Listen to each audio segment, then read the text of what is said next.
and that is Jack Reich talking about what's so wrong with the eighth principle. Jack Reich is a former minister of the Unitarian Society in Los Angeles West. He's now happily retired in DeKalb, Illinois. He's a member of UMIAC. He's a board member of the UU Humanist Association, and he's a founding member of UU's for Humanist Awareness. So I give you the Reverend Jack Reich. Where are you? That's Jewish awareness. The UU's for Jewish awareness, an organization which I not only helped found, but named. Well, dear friends, in a righteously motivated rush to declare ourselves genuine anti-racists and not be beholden to traces of white supremacy culture, a couple hundred UU congregations out of approximately 1,050 have rushed to endorse by congregational vote the so-called eighth principle, a concoction of count them, two UUs that seeks to remake us as a fire-breathing social justice and equity-seeking organization. Our congregations all linked in a glorious common enterprise to end racism and other oppressions that may exist among us, hopefully by next month. Interestingly enough, it doesn't call on us to pay attention to the oppressions that exist out there, outside our front door, in the larger society.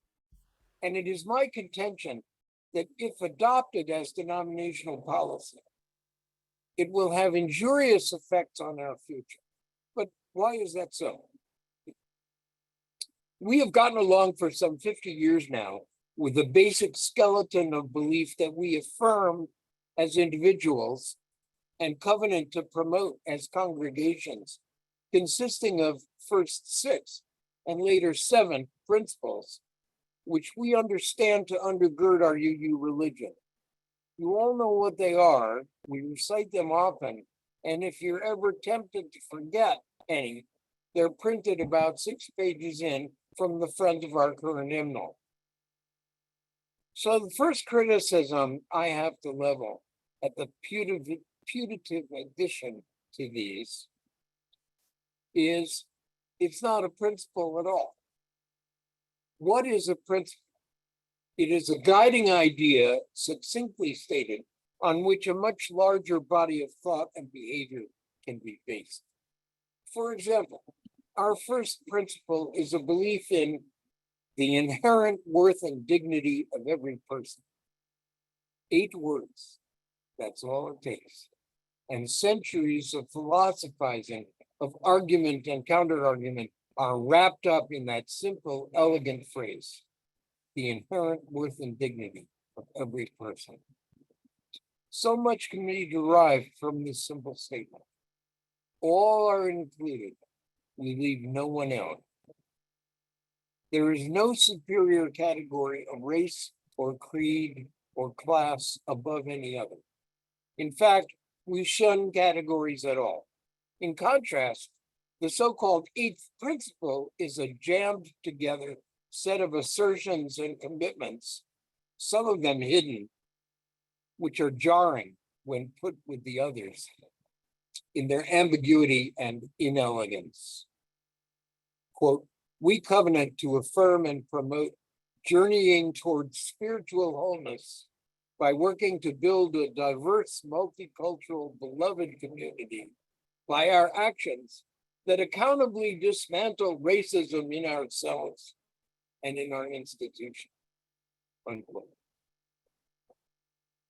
And some congregations have noted that they adopted it in part in order to participate in the ongoing work of anti-racism or to not be thought racist. These are perhaps noble goals. The problem is it's the wrong action in the wrong place. It prescribes ways of being and doing. That's not the job of a principle. A principle is a guiding light by which seekers find their way in what may be a dark landscape. It is not a recipe for action to which I am to be held accountable by anonymous others. What will constitute that being held accountable? Who will be doing the judging? What will happen if we don't live up to these strangers' standards? The potential for disagreement and conflict is enormous. Is this a good way to begin forming the beloved community? The eighth principle takes a religious congregation, a place I go to seek wisdom, to consider the spiritual health of my society and myself, a place of welcoming and unconditional love, and makes it into a homework assignment that I better do, or else. Or else what? It doesn't say. One of its early backers did say, however, that if you're a white UU, you can forget about being comfortable. As Dave Barry would say, I am not making this up. The statement also suffers, I think, from another defect, that it was the work not of a representative gathering of UUs of varied backgrounds from all over the continent, but of two people, like a poem crafted in a garret and read at a local poetry reading. It does not have the maturity, the grace, the elegance of the other principles it is to be lined up with. Principles which are easily decoded to include the very aims this new principle avers. Are we to eliminate racism and other oppressions? But aren't those aims already part and parcel of the principles that have guided us for half a century now? The use of reason, the right of conscience, the use of the democratic process, the supreme worth of every individual, acceptance of others' views, a prompting toward personal growth, respect for all life. All life. Finally, what's wrong with the eighth principle is that it is a Trojan horse. It looks like one thing, a commitment to anti-oppression, but hides something else, a commitment to be accountable to some shadowy structure of judgment that will have who knows what consequences. UU Minister Kate Braystrup points out that, quote, our bottom line is intellectual freedom combined with inclusive love, unquote.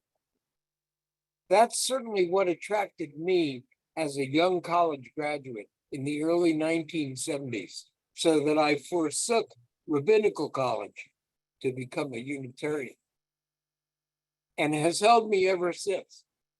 But when I hear an eighth principle proponent declare, quote, if you're a white UU, you can forget about being comfortable, unquote, I begin to wonder if I've wandered into the wrong building. Finally, we might recognize that having individual congregations or regional bodies affirm a principle that others have not is not actually sanctioned by our UUA bylaws. It leads to a harmful balkanization of our association, so that one doesn't know walking into a UU building whether it observes 7 guiding principles or 8, or maybe 12. Where does this disorder end? So, what's wrong with the eighth principle? It's not a principle. It's not needed. We already have its essence built into the existing ones. It's not well worded. It proposes the setting up of a whole hidden agenda of panels of marginalized people to judge the actions of congregations. It focuses on one aspect of human life while ignoring all the others. It's not the product of a representative UU group, but the idiosyncratic musing of 2 people. It bases its legitimacy on the idea of creating beloved community, which it never defines. It threatens a profound disunity of our association. By the way, isn't it interesting that the model the change agents have chosen for their activism is segregation? What are the organizations behind the proposed changes? Black Lives of UU, Diverse and Revolutionary UU, Multicultural Ministries, Allies for Racial Equity, Trust, all organizations for a select and special group of UUs, not everyone. This is their chosen model. After all the battles we have fought in our society, this should be anathema to us, not our normative way of being. No, the eighth principle might make a good social justice resolution for us to elaborate on and pass after discussion at a couple of general assemblies. But no way can it really be a principle, a foundational pillar of our larger association. We have those pillars in place already, 7 of them that serve us quite well, tested by time and praxis. They have guided us well. We might well honor the old adage, if it ain't broke, don't try to fix it. Thank you, Jack.